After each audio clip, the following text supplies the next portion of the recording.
আমাদের গীতাতে ভগবান শ্রীকৃষ্ণ 4টি যজ্ঞের কথা বলেছেন।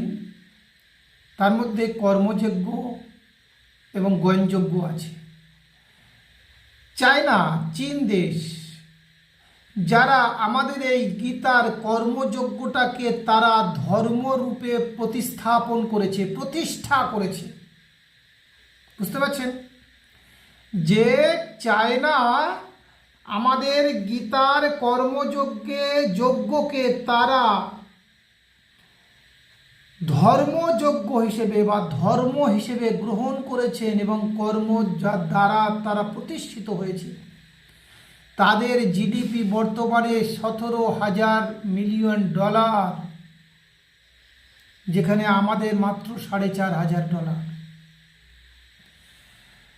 অর্থাৎ গীতাটা প্রকৃতভাবে গ্রহণ করলো কারা?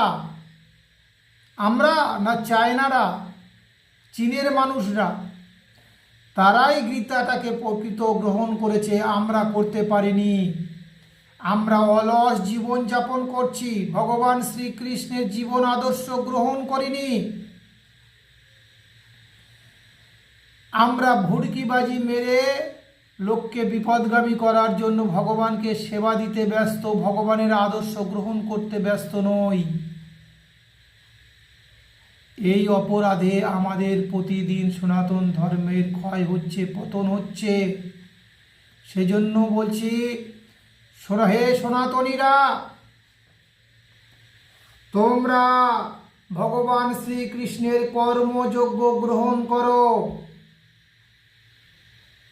কর্মযোগ ব্যতি রেখে একটা ধর্ম সাম্রাজ্য, একটা ধর্মীয় সমাজ, একটা ধর্মীয় সংস্কৃতি বেশি দিন স্থায়ী থাকতে পারে না। স্ট্রং অর্থনীতি না থাকলে সমাজ কখনো রক্ষা হয় না, সেটা মনে রাখো। সে কারণে বলছি, তোমরা ওই কাঠ আর অগ্নির যজ্ঞ বন্ধ করে দিয়ে কর্মযজ্ঞ করো। আগামী দিনে যাতে চায়না থেকে ওদের ব্যবহৃত আনুষঙ্গিক ইনস্ট্রুমেন্টগুলো, যন্ত্রপাতিগুলো আমাদের না আনতে হয়।